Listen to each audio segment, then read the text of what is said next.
What's the story, everyone? Welcome back to Gaelic Games Fan TV. How are we all getting on? How is the form? So, what a weekend of Gaelic football we just witnessed. 6 games in total that happened at the weekend, and certainly plenty of talking points, plenty of discussion points. What I would say, though, is it probably was one of them weekends where everything kind of went according to plan. I mean, the mother of all shocks actually happened in the hurling and involved my own county, Dublin, and what an incredible day that was. I made a video on that yesterday. If people want to go and check that out, then feel free. But goodness gracious me, I mean, that was just absolutely incredible, and I still can't get over that. But in terms of the football, look, the 4 teams we expected to win in the All-Ireland preliminary quarterfinals did win, even in the Tailteann Cup as well. I think Kildair and Limerick were both favourites in either one of those 2 games. And both games had their moments where they were close.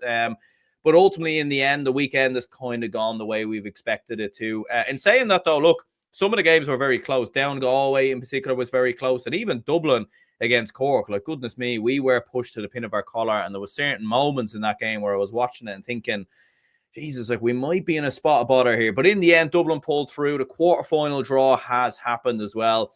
And what a quarterfinals that's going to be. Like, some absolutely mouth-watering toys to look forward to next weekend. And I'm thoroughly looking forward to previewing and predicting those games and reacting to them as they happen. So this is the Football Catch-Up Show. We're going to be looking back at the weekend's games, and yeah, let's get into it. So we'll start with Kerry 320, Cavan 117. Look, this was probably the game we all looked at and thought this will be a definitive one-way game. Like, maybe the other 3 are thinking, there's a bit of wiggle room maybe there. Donegal Loud, to be fair, you were kind of expecting it to be one-sided, and it was in the end. Look, there's kind of 2 trains of thought in this game. Kerry came flying out of blocks and blew Cavan away very early on. I mean, they were 15 points up after 20 minutes. It was very, very comfortable. And Cavan struggled. But then in the second half, Cavan just went on an absolute tear, and they went on an absolute run and played some phenomenal football kind of post half time. And to be fair to them, they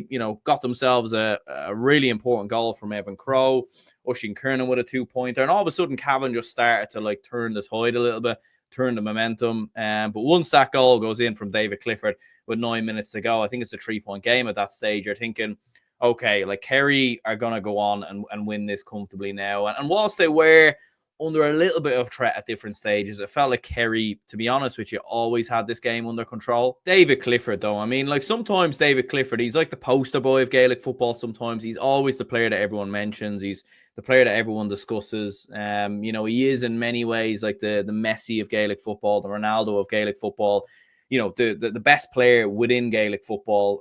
But he lives up to it. 3-7 in total. There's a reason why everyone talks about David Clifford, rants and raves about him. He's a phenomenal footballer. And I think maybe because he's so good that sometimes we sort of take it for granted, and he probably doesn't actually get the credit that he deserves because we just kind of expect it from him at this stage. But his performance was absolutely sensational. 3-7 to finish with. Extraordinary. Another hat-trick in Gaelic football from him. How many hat-tricks does he have at this stage? A phenomenal performance from David Clifford. And look, for Kerry in total, there will be some cause for concerns. I mean, Diarmuid O'Connor going off injured maybe could be a bit of an issue. Again, I have said previously that outside of David Clifford, there isn't a huge amount of influence from an attacking standpoint, at least not this year anyway. Sean O'Shea's been in now, albeit having him back scoring 4 points was very important. But you're looking at the likes of Dylan Gainey, who I thought was quite quiet. Conor Gainey was quiet as well. And look, ultimately, to be fair, they didn't, Kerry were always quite comfortable, so maybe they didn't want to overly push it. Maybe they did want to collectively kind of take their foot off the gas a little bit because, look, they've got a mouth-watering game coming up against Armagh, and they're going to have to be at their absolute best to come through that, in my opinion. So maybe a little bit of a cause for concern. And saying that, Killian Spillane came off the bench and kicked the point. Tomas Kennedy kicked the point as well. And Shane Ryan with 3 points between the sticks as well. So very impressive from his point of view. For Cavan, look, it's a little bit disappointing how it finished off. You do have to shout out Paddy Lynch, who scored 12 points. He actually was their only starting forward who scored on the day as well. So that does go to show that Cavan, as well, are probably lacking attacking options outside of their talisman in Paddy Lynch. But look, they didn't roll over in this game. They lost by 9 in the end, but they, for anyone who watched the game, they were fighting with Kerry. They brought it back to 3 points. And look, ultimately, it was a very difficult draw to get. I mean, to go away to Kerry, to be the early game as well, to have a travel from Cavan all the way down to Killarney. I mean, yeah, that is an absolute nightmare in itself. And look, ultimately for Cavan, when you look back at their year, you know, they'll look back at that Mayo win very, very fondly. There'll certainly be some disappointing moments in there. Will be interesting to see what happens with Cavan football next year. Does Raymond Galligan stick around? I think he's earned the right to stick around. And I do think he will be there next year. But it will be interesting to see, like, with Cavan, like, can they kick on? Are they going to regress? Are they just going to stay around the level that they're at now, which was probably the same as well last year? So it's going to be interesting to see. Dublin 119, Cork 116, and thank God Dublin won this game. Could you imagine after the Dublin hurlers just produced the biggest shock imaginable, beating Limerick, like the fans going delirious, the hill going absolutely insane, Dublin fans absolutely joyful. Could you imagine having won that game and then having lost to Cork? I mean, you wouldn't, like, you'd almost have forgotten about the Limerick game then, which feels like it shouldn't have been that way. And that's why it was so bizarre. Look, I wasn't at the game. I was at a family barbecue over the weekend, unfortunately. I did get to see the games. Thankfully, they were on, so I did get to watch them. But, like, you were kind of, like, thinking, like, Jesus, I mean, if, like, after Dublin beating Limerick, there was a part of me that nearly, like, just didn't want this game to take place. Like, can we delay the game or something like that? Because it was like, I need to process what the Dublin hurlers have done, do you know, that way? But and look, this was nervy. I mean, Dublin started really, really well, you know, kicking the opening 4 points without reply. Kieran Kilkenny, Sean Bugler, Paddy Small in particular, who kicked 2 of those points and had a tremendous game, I felt, for Dublin. One of his best performances with Dublin in quite some time, especially since coming back into the team. And you were thinking, right, this is looking good. You know, 4 points up. Cork were like a little bit leggy, maybe haven't come through a difficult game versus Roscommon. But Cork just came back into it. And once Chris O'Jones got that goal, Dublin just looked a little bit spooked. And we sort of struggled to find their flow, struggled to find their momentum. I think it is worth mentioning, not having Con O'Callaghan was a huge, huge blow. And I think when you look at some of Dublin's defeats and performances this year, a lot of them have come when Con hasn't played. And I think that goes to show how big of an influence, how big of a player he is to this Dublin team. And it also shows as well that the depth of this Dublin team just isn't really there anymore, in my opinion. We don't have the same attacking influence of players coming off the bench as we did maybe 4 or 5 years ago. We struggled a little bit, and we're hitting sloppy wides, we were giving the ball away. Cork were managing the game brilliantly, like they were slowing the game down, and they were keeping the ball, they were frustrating the living daylights out of Dublin. And you know, every time, even in the second half, like every time Dublin would knock one back, Cork would then go down the other end, and they had some phenomenal performers as well. I mean, Chris O'Jones, as I said, 1-4 from him. Mark Cronin was very good as well. Brian Hurley had his moments. Around midfield, I thought Dublin really struggled, and Cork definitely had the better of us in and around the middle, and we struggled in that area.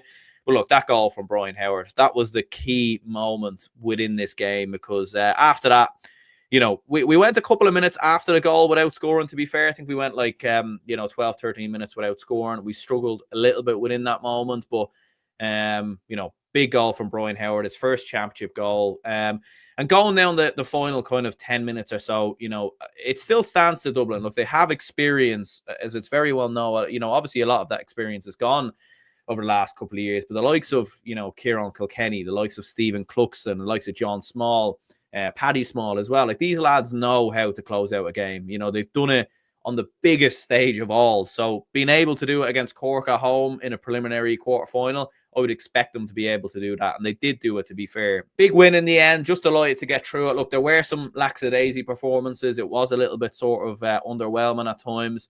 I would be a little bit worried for us going into the quarterfinals, to be honest with you. I think it's going to be a difficult game, and I think we could struggle, to be honest, and it wouldn't surprise me if Dublin lost next weekend. But look, we'll save that prediction for another day. For Cork, look, they've shown some positive signs this year for Cork football. As I've said previously, they're very good when they compete against better teams, but they just seem to struggle, when they play teams in around their own level. So, and I'd be interested to see what happens with John Cleary. Let me know, any Cork fans, what do you think will happen with John Cleary? Will he stay? Will there be another Cork manager that will come in? But for Dublin, we're still alive. We're still there. We're getting through these games by the skin of our teeth. But for how much more can it go on? I'm not sure. Down 321, Galway 226. And you know what? I expected nothing different between both of these two. I mean, both of these two teams have been involved in some of the most entertaining, enthralling games in Gaelic football this year. I mean, you look back at last weekend with Armagh versus Galway, Galway versus Derry. You had Down versus Monaghan last weekend. Down have been,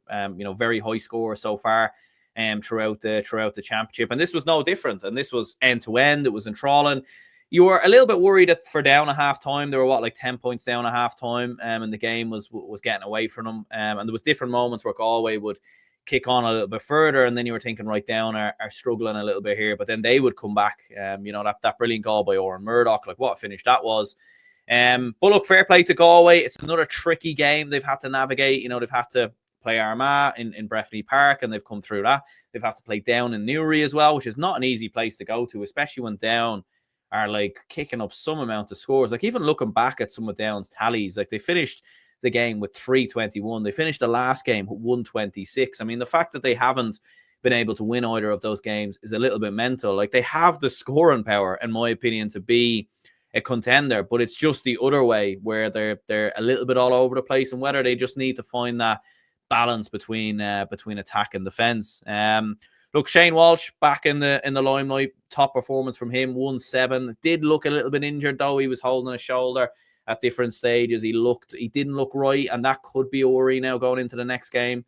Because without Shane Walsh, I think it's fair to say that Galway are, they're certainly not as good. And I mean, Shane Walsh is one of the best footballers in the country. But look, Robert Finnerty was very good as well. Matthew Thompson with 5 points. Galway were just so explosive in different moments in the game, and they had some very, very bright sparks. I mean, Daniel O'Flaherty coming off the bench scoring 2 points as well. And look, for Down, look, they did well to kind of keep themselves within touching distance.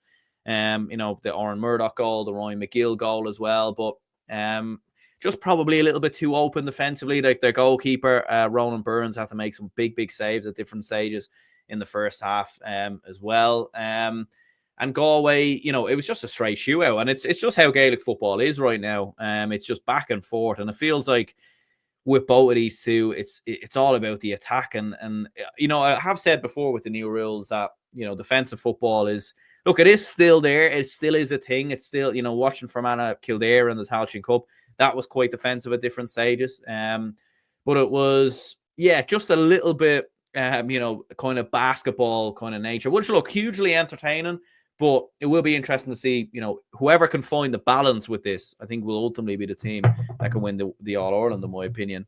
And for Down, look, they'll be disappointed they've lost the game. They'll be disappointed that they've gone out and everything else, and they'll be disappointed they're out of the championship. But they've done themselves proud this year. And look, it kind of is mad them being in Division 3. Next year, they're going to be super favourites for that. You'd expect them to be promoted. You'd expect them to win it. And, hopefully winning Division 3 does land them in the Sam Maguire next season, because it would be an awful shame not to have Down in the Sam Maguire next season. They have some phenomenal footballers like Daniel Guinness, very good. Ryan McAvoy as well. Even just looking at their scores, they only had 4 players out of their starting 15 who didn't score. And that's your fullback, the cornerback, the centre back, and the goalkeeper. That's absolutely outrageous. They even got Eugene Brannigan and Quaylen Mooney as well, who made a big impact coming off the bench as well. So it's, I feel like if Down had been playing someone else this weekend, they might have won, in my opinion. I think obviously they couldn't play Loud.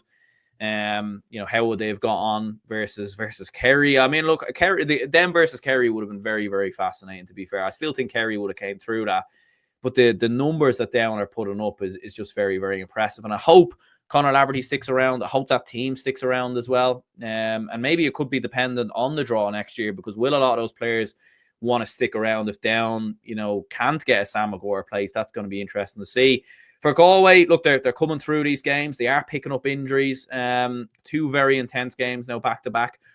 Could that go against them going into next weekend? It's going to be interesting to see. But Galway are still alive. Donegal 222, Loud 12 points. Expected, you would say. Donegal were expected to win this game.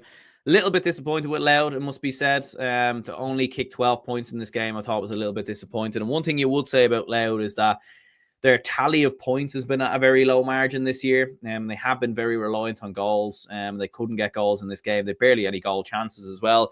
And I think you have to massively commend Brendan McCole in particular, who had a phenomenal game in a fullback. In fairness to Louth, I did see Ger Brennan in his post-match interview say that when they were driving from their hotel in Enniskillen, they accidentally somehow drove to Sligo instead of Donegal. I think it only added like 20 minutes onto their journey or something like that. But yeah, a little bit bizarre there. I mean, who was driving that bus?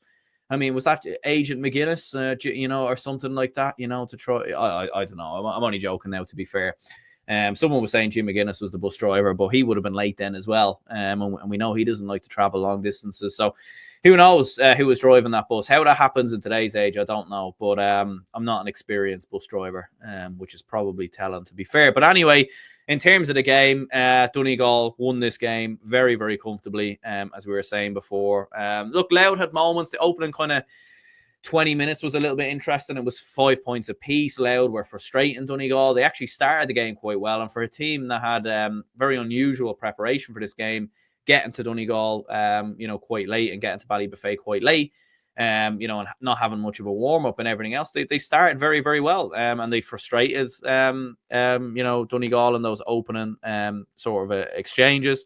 Donegal were 5 points to 1 up after about 15 minutes, but after that, Louth, started to kind of come into it, and a couple of lovely points from Ryan Burns, Darren McDonnell as well, but that goal right before half-time from Conor O'Donnell, that just knocked the stuffing really out of Louth. They just never really kind of recovered after that.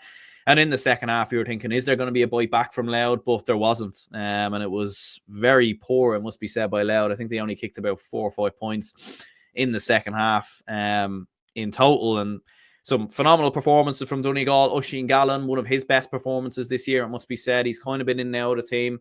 I think Jim McGuinness is struggling to get both Oisin Gallen and Patrick McBurty in the team at the same time. So they've been fighting over that position. Oisin Gallen got the nod today. He kicked 5 points. Michael Murphy as well. Impressive 3 points from him.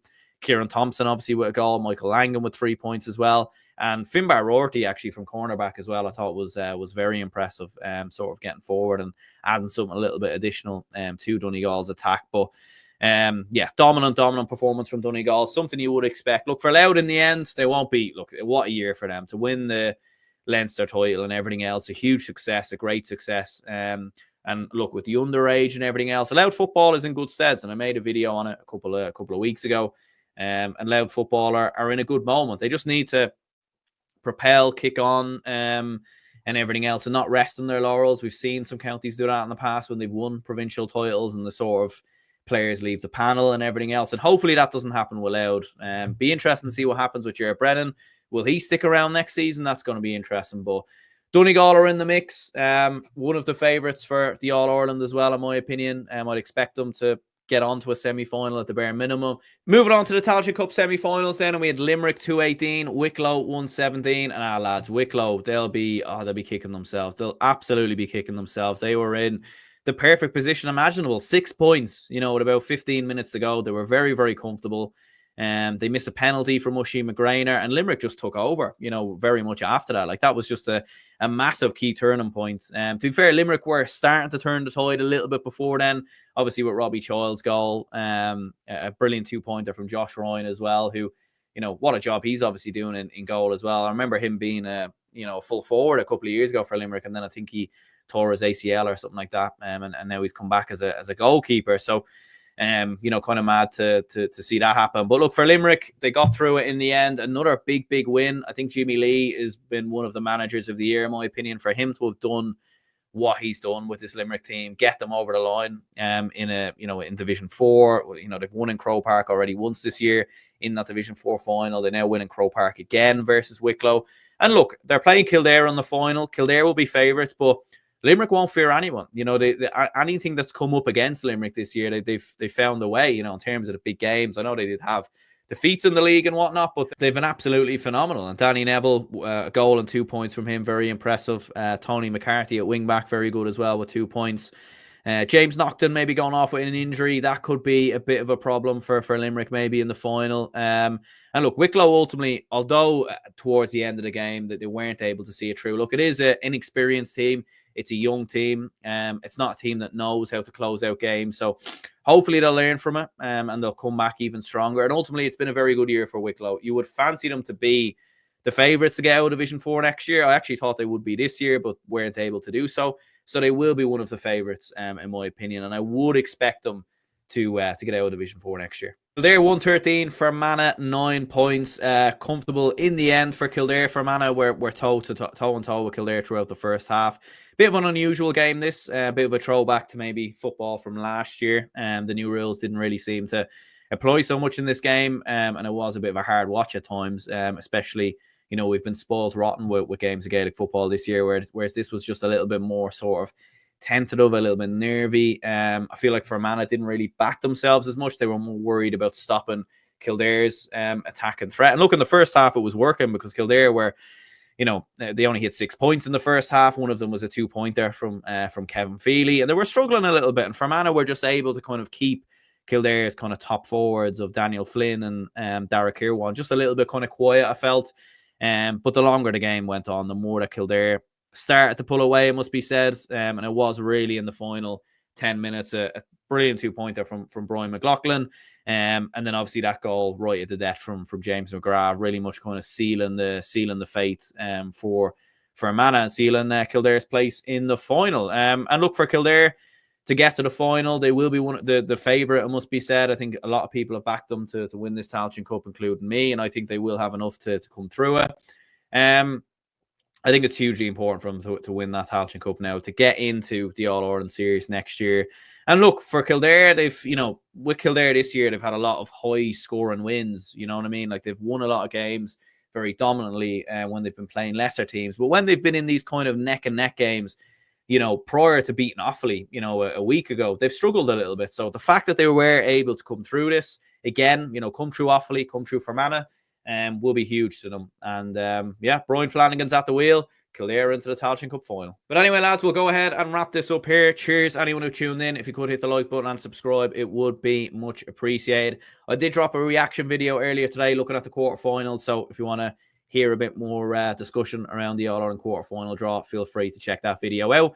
And of course, we will be back later in the week for a preview of this weekend's All-Ireland quarterfinals. And boy, am I excited for some of these games. Unfortunately, like a lot of these games, I'm going to be away again. I don't know what's happened, man. The schedule of my life this year, I need to sort it out for next year, honestly. But I will be away. I will be in the sun, and I will be enjoying it. I will be watching the game. Of course, I will be watching all the games, but we will be still making videos and everything else. So, yeah, cheers on everyone tuned in. Hit the like button, subscribe, and I'll speak to you all later.